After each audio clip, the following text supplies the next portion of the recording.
is your Homeless No More update. With Russ and Kelly. Okay.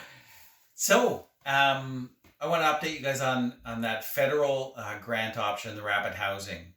We, along with the major partner that stepped forward, Metro Works from the city, we decided to opt out at this time. And the concrete reason was they put a cap on the rental rates that you can charge based upon 30% of the income. So when you got clients, which is the priority for youth clients in transition, the maximum income they would have is somewhere between $600 and $800. And so the maximum rent would be in the hundreds of dollars, which is impossible to operate an actual facility or a house or boarding house or rooming house or cluster of apartments. So we have opted to stay out of that. However, that created a better dialogue with Nova Scotia Housing, and particularly a new contact within Nova Scotia Housing that works with agencies like ours, but also networks like Homeless No More. So we're going to go forward with them simultaneously to connecting in concrete ways with CMHC, which is Central or Canadian Mortgage and Housing, which is the deliverer of federal dollars. So we've got the federal partner, we've got the provincial partner, we've got the community partners, and there's been lots of dialogue recently with the town of Wolfville through Wendy Donovan. And we're going to try to up the ante on dialogue with the municipal partners, especially through the planning departments in the counties and the towns across the valley. So hopefully we'll see some concrete proposals and plans going forward into 2021. Yeah, and that kind of, there's a few things happening in some other areas. So one would be, we have a new practicum student. Her name is Marie, and she's working on increasing the community engagement and host homes in the Windsor area. So these housing proposals are not like getting rid of host homes at all. We're still operating host homes. We're still recruiting and screening and training and supporting host homes, but we really do need to increase our presence in Windsor because we have host homes in the Kentville area, but we don't have any in Windsor. So she's working on that for me, and she's crushing it so far.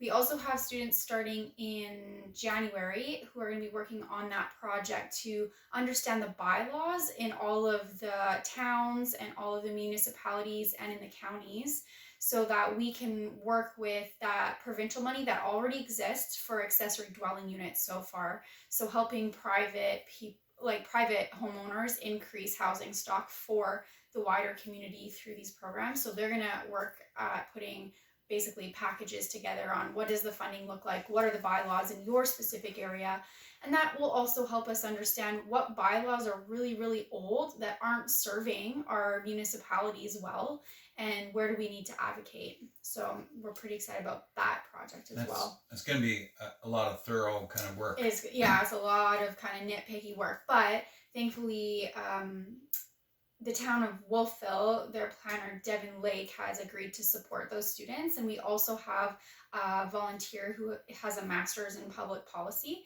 who is going to be supporting them as well. So it'll be kind of like a little team. Right.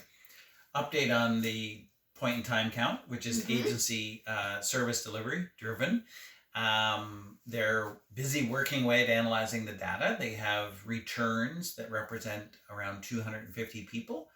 And it was something like 23 or 33 agencies that participated. So that was a good first go of it. And so that data is going to be valuable. And as soon as we get that data, we can match that up with these housing proposals that would serve all three counties. And speaking of counties, a good time to announce that with securing funding, we're able to provide fairly good youth outreach support through a third youth outreach worker. Her name is Grayson Parker. And she will be based out of our Kentville, hub, but serving Windsor, West Hants, as well as Kings County. And so that gives us 3 people on the ground connected to youth community hubs. And those are very key, because if you don't have a collaborative case management piece, then you're really lacking something. So welcome to Grayson and the part she'll play in linking and keeping those counties linked together with Nick and Melinda, as well as our other service providers. I think the last kind of but not least is with the pit count information coming, which actually Lindsay Slade, who's the researcher doing the research, and Mary Sweetman are going to be at our meeting to do a little update for us. So that's awesome. But it will also allow us to move into our town halls. So really, with that, informing municipalities what's happening, community partners, we've been working on a plan with a youth and Nova Scotia Engage to create kind of this information hub, but in a way that will help people connect to the solutions that they want to be a part of.